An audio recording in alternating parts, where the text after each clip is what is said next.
masih lagi beri kepada kita nyawa. Allah masih lagi membuka nyawa kita. Yang hanyalah Allah membuka saya kau koneksi lah. 60 ringgit lah, 20 ringgit lah. Yang pastinya kalau Allah membuka kita umur membuka 60 ringgit mungkin umur sampai 60 tahun ya. Takut 50 tahun ya. Kalau kata Allah membuka 50 ringgit sampai 50 tahun ya. Tapi kalau saya mungkin Allah membuka 30 ringgit sampai 30 dulu. Jadi tak apalah. Yang penting itu sebabnya kita bila bangun daripada tidur kita disunatkan baca doa alhamdulillah alladzi ahyana ba'da ma amatana wa ilayhi nusyur. Segala puji bagi Allah.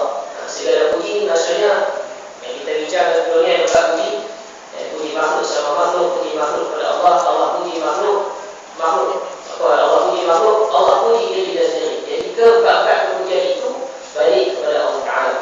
Segala puji bagi Allah yang mana telah menghidupkan kami serta mana telah mematikan kami dan kepada Dia kembali. Ya, jadi itu yang pertama. Yang kedua adalah salawat dan salam ke atas Nabi besar Nabi Muhammad sallallahu alaihi wasallam. Kerana baginda dengan syafaat baginda dan juga dengan keberkatan baginda, kecintaan kita kepada Rasulullah sallallahu alaihi wasallam, nanti insya-Allah akan sampaikan satu kisah untuk mengenai kecintaan kepada Rasulullah yang boleh kaitkan dengan Ramadan ini. Dan mudah-mudahan kita mendapat sedikit ataupun setengah ayat ketika mana kita nanti bersama Rasulullah SAW di dalam kafan nanti insyaAllah. Malam ni hari ni kita hujan dan lagi terang. Kita mana hujan? Hujan. Timping tak kau hujan. Kalau ipoh jangan-jangan hujan. Ipoh jangan-jangan hujan. Kan? Itu sebab suara dia macam Al-Misari. Saya beri bukan suara tak, bukan. Saya beri suara saya bukan macam Syekh Raini. Jadi soal-soal itu. Sebab panas tu. Itu sebab Ramadan ni memang pun maksudnya kalau kita lihat artinya tu boleh dikatakan panas Ramadan. Itu sebab bila nak tiba bulan Ramadan kita akan merasa kepanasan dia. Ya, itu biasa normal ya. Okey, baik. Untuk malam ni Allah kita kasih sebab berkenaan Ramadan. Kalau kita lihat bulan Ramadan itu merupakan bulan yang mana Allah Ta'ala janjikan dalamnya segala ganjaran dan juga dikatakan kelebihan yang mana kalau kita lihat dalam kitab As-Sa'diyah disebut dalam kitab tersebut bahawasanya orang yang melakukan puasa bukan puasa, maksudnya melakukan amalan sunnah di dalam bulan Ramadan umpama dia melakukan perbuatan fardu. Ulang sekali lagi, orang yang melakukan benda yang dikatakan amalan sunnah di dalam bulan Ramadan umpama dia melakukan amalan fardu. Jadi jelas di sini bahawasanya kalau kita buat amalan sunat, benda yang sunat, contohnya kita buka puasa ke, kita buat sunat tarawih ke, macam tadi kita buat salat tarawih, selepas kita menunaikan salat tarawih tadi, maka insya-Allah pahala kita sama seperti mana kita lakukan salat fardu. Ya, itu sebab kita melaksanakan puasa Ramadan ini dengan penuh kesabaran dan juga penuh keimanan.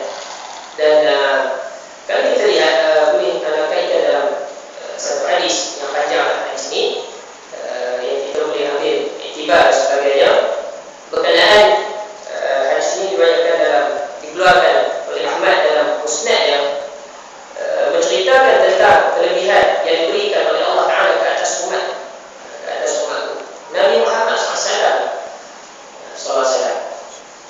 Bila kita ingat Nabi Muhammad SAW itu selawat. Sebab kalau kita lihat boleh dapat kita ulang cerita Nabi ketika mana naik mimbar 3 kali naik mimbar, 3 kali Nabi mengaminkan doa yang telah didoakan oleh Jibril. Dekat Jibril.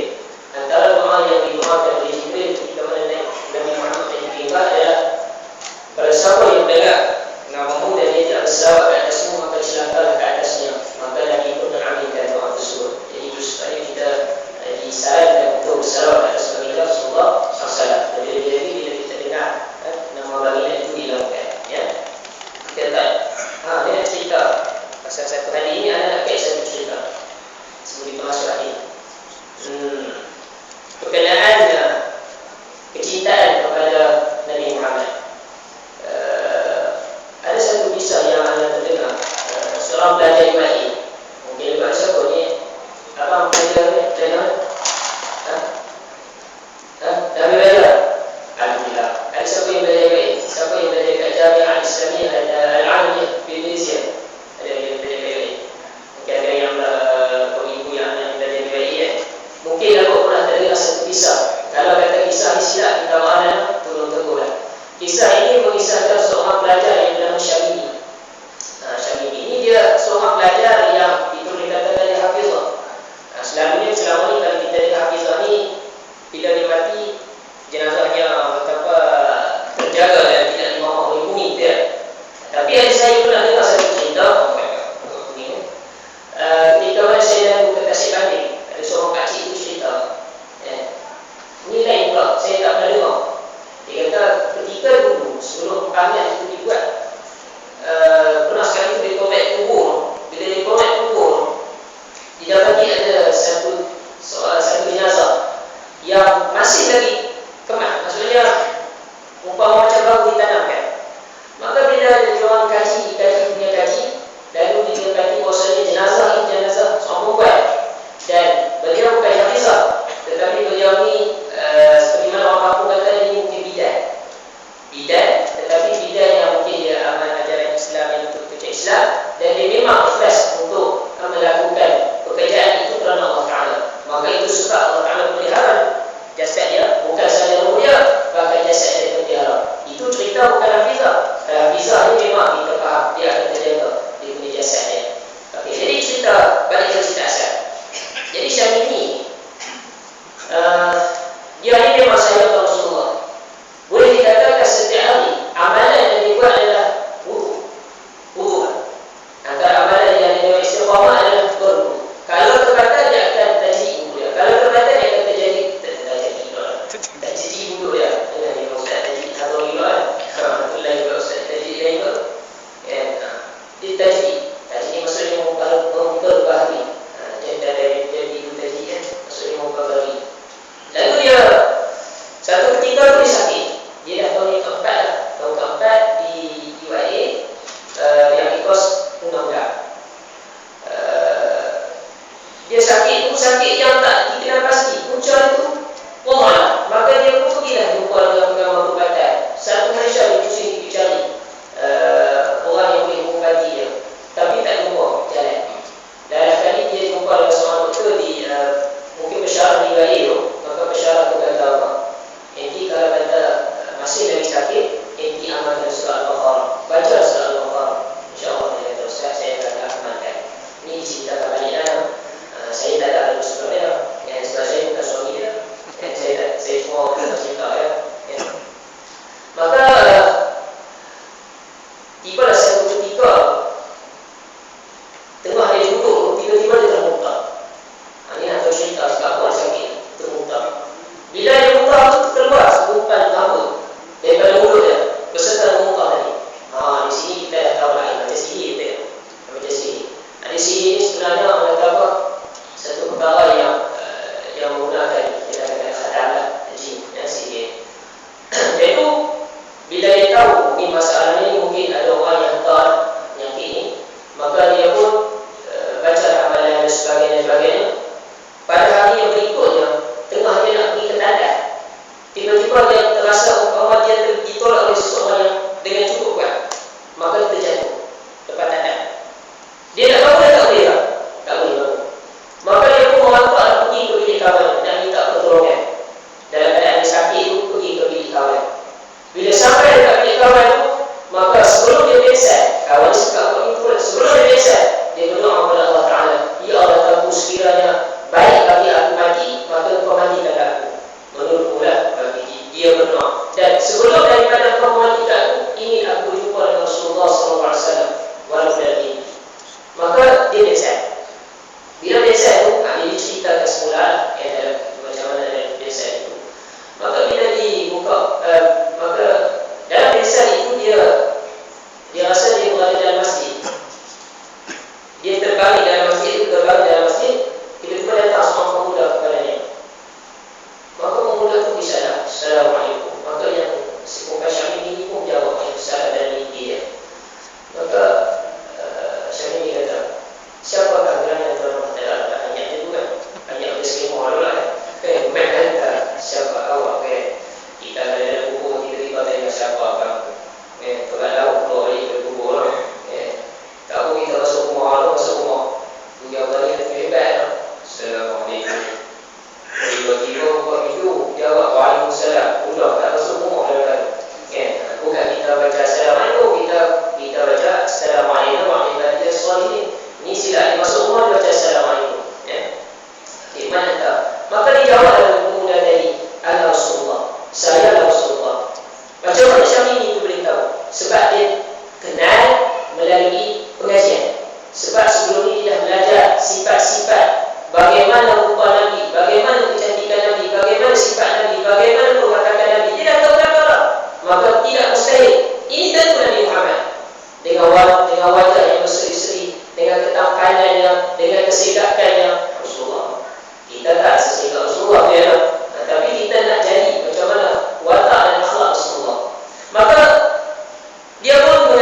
istighfar kepada Allah Ta'ala.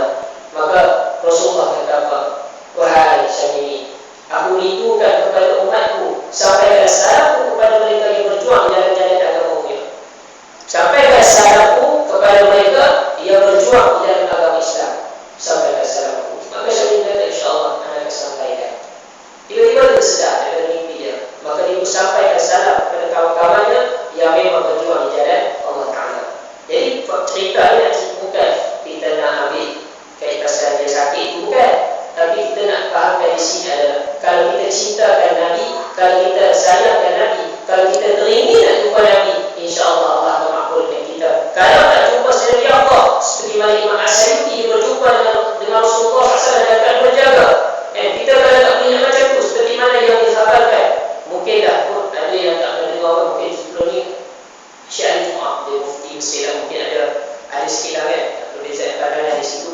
Tapi Allah Ta'ala yang diceritakan dia berjumpa dengan Rasulullah dalam keadaan berjaga. Itu Allah Ta'ala. Dan itu ulama masing-masing punya ganjaran. Akan tetapi kalau kata kita ingin berjumpa dengan Rasulullah, antara amalannya adalah sebelum tidur kita kena berwudu dalam keadaan bersih, niat untuk berjumpa Rasulullah. InsyaAllah Allah akan jumpakan kita kepada Rasulullah SAW. Jadi Nabi ini nak cerita, Nabi punya sayang kita sampai tahap Nabi kata, sampaikan salam aku kepada umatku, aku sayangkan mereka, aku cintakan mereka. Sebab apa? Umat kita. Kalau Nabi Muhammad SAW masih hidup zaman sekarang, kalau nak berdepan dengan Dajjal, Nabi boleh lawan. Tapi masalah Nabi pun tahu, aku tak sempat untuk sampai di akhir zaman untuk nak berdepan dengan Dajjal. Maka kamu persiapkan diri kamu dengan iman yang cukup kuat. Ulama pun boleh tergoda dengan Dajjal. Maka tak lagi kita yang bukan ulama ni, mula dari semua dari mana tapi waktu yang kan Dajjal tersebut. Okey. Kita boleh sebut ni Nabi nak cerita berkenaan Ramadan. U'tiyat ummati fi syahri Ramadan khamsan lam yudhinna Nabi Fadli. Ini cerita tentang kelebihan umat Nabi Muhammad di dalam bulan Ramadan. Diberikan kepada umatku di dalam bulan Ramadan 5 perkara yang tidak diberikan kepada Nabi sebelum. Tengok ni nak ceritanya kelebihan umat Nabi Muhammad. Kelebihan umat Nabi Muhammad. Amma wahidah, ada pun yang pertama, fa innahu idza kana awwal lailah min syahri Ramadan nadhara Allahu ilaihi wa man nadhara Allahu ilaihi lam yu'dhibu. Maksudnya apa? Sekira apabila adalah awal malam daripada bulan Ramadan, Allah melihat kepada mereka. Barang siapa yang dilihat oleh Allah Ta'ala kepadanya, lam yu'dhibu, maka Allah tidak akan mengazabkan dia.